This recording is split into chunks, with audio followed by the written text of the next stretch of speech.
그가 어떤 사람은 사도로, 어떤 사람은 선지자로, 어떤 사람은 복음 전하는 자로, 어떤 사람은 목사와 교사로 삼으셨으니 이는 성도를 온전케 하여 봉사의 일을 하게 하며 그리스도의 몸을 세우려 하시리라. 아멘. 한혜인수 박사님께 나오셔서 그리스도의 몸을 세우는 일이라는 제목으로 주님의 말씀을 증거하시도록 하겠습니다.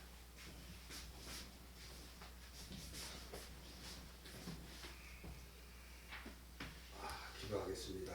하나님 아버지 감사합니다. 우리 한국사회신학대학을 사랑하셔서 2026년도 어김없이 우리 교수들을 불러주시고 그의 입술을 주장하게 하시고 흩어진 많은 나그네들과 이방인들 갈 바를 모르는 자들을 향하여 내 복음을 듣게 하라 귀한 명령 주셨사오니 2026년에도 어김없이 주의 말씀을 분별하여 전하는 복된 사이버 신학대학 특별히 우리 교수님들의 사역이 되도록 인도하여 주옵소서. 오늘도 시작하는 이 세미나 가운데 성령 하나님 운행하시고 함께 입줄 믿사오며 우리 주 예수 그리스도의 이름 받들어 감사 기도 드렸사옵나이다. 아멘. 자, 오늘 이제 제가 말씀을 이 본문을 박정훈 목사가 어디 할 거예요? 그래서 운전하다가 여기 할게 이렇게 해서 시작을 했는데 하고 보니까 제가 너무 잘 들은 것 같아요. 여기 보면 11절이 어떤 사람은 사도로, 어떤 사람은 선지자로, 어떤 사람은 복음전하로, 어떤 사람은 목사와 교사로 삼으셨으니 그 앞에 그가 라고 있어요. 그 그라는 단어가 아우토스라는 헬라어를 사용하거든요. 그래서 그가 누군가 이렇게 봤더니 7절에 여러분 보면 우리 각 사람에게 그리스도의 선물의 분량대로 은혜를 주셨나니 그 은혜가 바로 하나님이신 그분이 우리에게 은혜로 주셨다는 건데 그 은혜의 선물이 뭐냐면 각 사람 이렇게 한국어 성경을 번역하니까 우리가 오해하는 게 어떤 사람은 사도고 어떤 사람은 선지자고 어떤 사람은 복음 전하는 자 이렇게 각자 이렇게 디비전 나누는데 이건 나누는 게 아니고 아우토스라는 이 그 자신이 하나님께서 우리들에게 그 은혜의 직분을 선물로 주셨는데 그 선물이 뭐냐면 사도라는 거예요. 사도는 아포스톨로스라는 단어를 사용하잖아요. 우리 전부 알죠? 아포스톨로스를 뭐 한마디로 이야기하면 씨를 뿌리러 보낸받은 자예요. 그리스도의 말씀의 씨를 뿌리기 위해서 보내는 자들을 아포스톨로스 사도라 그래요. 문자적으로는 예수님 당시에 예수님을 따랐던 제자들을 사도라고 이야기하는데 성경 신학에서 이 사도는 아포스톨로스 원어를 보면 그냥 씨를 뿌리러 보낸 자 이렇게 기록이 되어 있어요. 그러니까 그 씨가 하나님의 생명 같은 말씀이죠. 그러니까 어떤 사람이냐 우리 모두에게 첫 번째는 씨를 뿌리러 보내는 거예요. 은혜의 선물을 주셔서 그게 사도로. 그리고 여기 또 두 번째는요 선지자예요. 선지자는 프로페테스라고 그러잖아요. 다 아는 것처럼. 이거 예언자라기도 하고 히브리어로 나비라고도 하는데 이 예언이라는 단어는 굉장히 한국교회가 오해를 많이 하고 있어요. 사실 이 예언이라는 단어가 나오면은요 반드시 방언이라는 단어가 나와야 돼요. 이 방언이라는 단어는 뭐냐면요 그 하나님의 안에서 지성소 안에서 흘러주는 말이 있는데 우리가 이제 교회가 되면 우리가 사람 생각에 사람 얘기를 하는 게 아니고 우리 안에 지성소가 있기 때문에 하나님의 영적인 그 권위에 의해서 우리 안에서 나오는 말이 있어요. 근데 그 나오는 말이 무슨 뜻인지 모르고 하면 그게 방언이고 그 나오는 말이 알면 아는 자를 뭐라 그러냐면 통변하는 자, 통역하는 자라 그래요. 그리고 예언한다라고는 프로페테스를 쓴다는 것은 그 지성소 하나님의 속사람 마음에서 나오는 소리가 무슨 뜻인지를 분명히 알아 전하는 자다 이런 뜻이에요. 이걸 우리가 구속사에서는요 계시를 풀어주자 계시가 열린 자들이다 이렇게 얘기하는 걸 예언이라는 단어를 사용하고 있는 거예요. 그래서 예언과 방언과 통변은 항상 한 묶음으로 가는 거예요. 고린도전서 12장에서 그 이야기를 하는데 하여간 우리가 한국교회가 방언을 그렇게 하는 거는요 무슨 소리인지 알지 못하고 하는 소리 내 소리만 하는 거예요. 사실 하나님이 무슨 소리를 분명히 주신 것인데 그걸 알지 못하고 한다는 소리죠. 그럴 때 우리에게 통변의 은사를 주셔요. 그럴 때 그게 무슨 뜻인지 이해를 하게 되면 그때 비로소 내가 그 말을 뱉죠. 그게 다 계시예요. 하나님의 계시. 지성서에서 나오는 말이죠. 그래서 이게 어떤 사람은 프로페트스 예언자로, 그다음에 어떤 사람은 복음 전환. 이 복음이 전한다는 것이 유앙겔리온이죠. 유앙겔리테스라고 그러는데 히브리어로 라예요.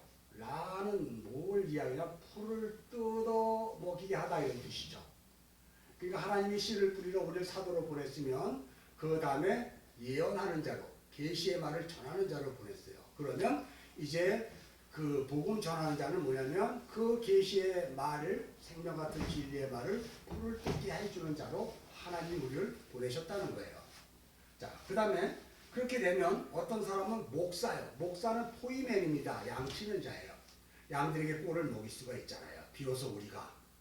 그러니까 양들, 목사와 그 다음에 교사, 디다스칼로스, 이 교사가 된다는 얘기는 결론적으로 목사와 교사가 된다는 이야기는 우리가 지금 사도요, 선지자요, 복음 전하는 자가 되었기 때문에 비로소 우리에게 맡기신 양을 꼴을 먹일 수가 있고 그 다음에 디다스칼로스, 가르칠 수가 있게 되는 거죠. 그래서 이 11절이 한국교회가 많이 오해를 하는 게 원어를 조금만 들여다보면 아우토스, 그가, 호 이런 단어로 시작해서 따로따로 나는 게 아니고 그런 직분, 그리고 특별히 이 히브리어나 헬라어는요, 이 문맥 구조상 맨 마지막을 설명하기 위해서 앞에 것들을 계속 이렇게 하나님이 보여주셔요. 자꾸 던져요. 그래서 그거는 그걸 설명하는 게 아니고 마지막에 뭔가 믿음, 소망, 사랑, 그러면 사랑을 설명하기 위해서 믿음을 먼저 말씀하셨고 믿음을 통해서 그 다음에 소망을 얘기하셨고 소망을 통해서 사랑을 보게 하신 게 로마서 5장 우리가 2절, 3절, 4절에서 인내는 연단을 이렇게 해서 결국 소망을 깨닫게 하려 합니다. 라는 그런 것으로 그리스도의 소망은 사랑을 깨닫게 하려 합니다. 사랑으로 연결시키는 거거든요. 결론적으로 마찬가지로 여기도 목사와 교사가 마지막 목적지예요. 우리가 사이버 신학교에서 신학을 한다는 얘기는 결국 목사와 교사가 되는 거예요. 목사가 교사가 된다는 것은 그 전에 하나님이 우리에게 의뢰의 선물로 주셨던 것, 아포스톨로스, 씨를 뿌리게 하셨고 그 다음에 우리가 예언하게 하셨어요. 이 계시의 말이 뭔지 후원이 드러나게 해주시고 그 다음에 복음 전하는 자, 우리가 하나님의 기쁨, 유앙겔리온, 기쁜 소식을 전하는 거잖아요. 편지 읽어주는 거잖아요. 그런 존재로 우리를 만들어 가셨잖아요. 그래서 우리가 그렇게 됐어요. 그래서 이제 사이버 신학교가 됐으니까 이제 우리는 그들에게 목사요, 교사가 되어야 되는 거예요. 그래서 교회를 한다 그러면 우리 성도들에게 목사와 교사로서 이 아포스톨로스와 그리고 예언이라는 프로페테스란과 그 다음에 복음, 유앙겔리온이라는 이 하늘에서 온 편지를 정확하게 하나님의 마음 안에 뜻에 담아서 전해주는 그런 사명을 우리 한국 사이버 신학교가 가지고 있다는 것을 잊어버리시면 안 될 것 같고요. 그렇게 해서 12절에 이는 성도를 온전하게 하여 봉사의 일을 하게 하며 그리스도의 몸을 세운다고 그래요. 우리 신학교의 가장 중요한 핵심은 그리스도의 몸을 세우는 것이거든요. 그리스도의 몸이라는 것은 그리스도가 머리를 두면 그 다음에 우리가 그의 몸이죠. 몸은 자라가야 됩니다. 오늘 한국교회가 교회라고 이야기하면서 몸이 자라지 않았기 때문에 여전히 몸이 없는 상태에서 머리만 가지고 치고받고 하다 보니까 교회가 혼란 쪽에 빠지고 하는데 정확히 머리 둘 곳이 없는 그분이 십자가로 말미암아 우리에게 머리를 주셨다면 이제 우리가 교회가 되는 거예요. 그럼 그걸로 끝나는 게 아니에요. 예수 믿고 구원받아 천국 가는 게 아니고 그렇게 해서 그리스도의 머리가 우리 안에 머리 바꿔치기 이루어지면 이제 우리라는 몸이 이 모든 지체가 이 머리가 명령하는 대로 그리스도가 명령한 대로 바꿔줘야 돼요. 자라야 돼요. 그래서 그리스도의 장성한 분량으로 자라가야 된다고 그러잖아요. 에베소서에서는. 그거와 마찬가지로 우리가 이 성도 하기오스라고 그러죠. 거룩한 백성. 이 하기오스라는 거룩한 백성을 히브리어는 카도시라고 해요. 카도시는 뭐냐면 하나님에게 바쳐진 예물이라고 이야기해요. 그것이 먼저 예수 그리스도가 그렇게 되셨고요. 그리고 우리도 그런 하나님께 바쳐진 거룩한 산 제사를 드리는 산 제물이에요. 로마서 12장 1절처럼. 그래서 이 성도 우리 모두를 서로 온전하게 봉사하여 이 봉사한다는 게 우리가 디아스코노스라 그래서 식탁을 차린다. 교회를 말하는 집사 직분을 디아코노스라 그러잖아요. 식탁 차림. 식탁이 뭡니까? 밥상. 우리가 밥 먹는 거지만 실제적으로 살과 피인 예수 그리스도의 생명의 양식을 먹는 자죠.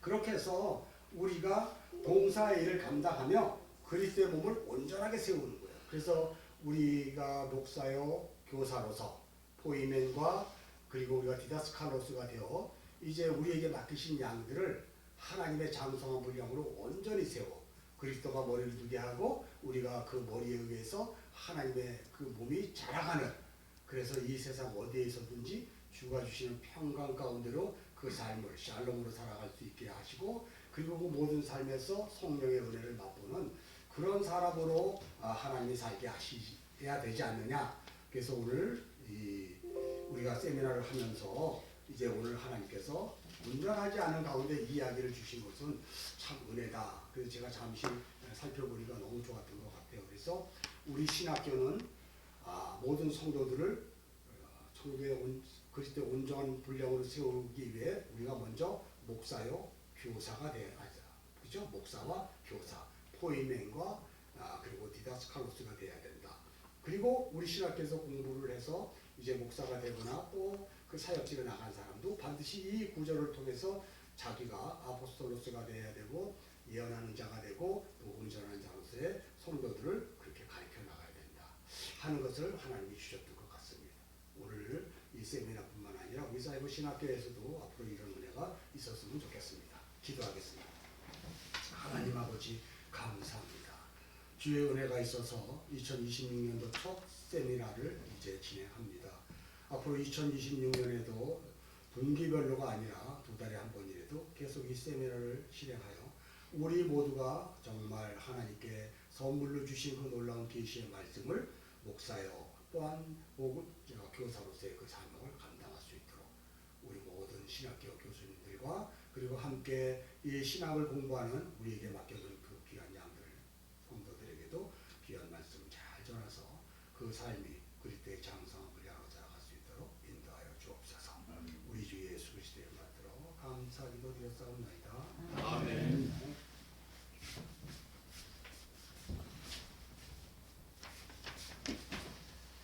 네, 귀한 말씀 감사드립니다. 잠시 광고 말씀 드리겠습니다. 결혼 예배가 마친 이후에 첫 번째 특강이 우리 유병수 교수님께서 담당해 주실 건데요. 신학교육의 역사에 관련된 내용을 가지고 발제해서 발표를 해드리도록 하겠습니다. 그 다음에 점심 식사 이후에 두 번째 특강이죠.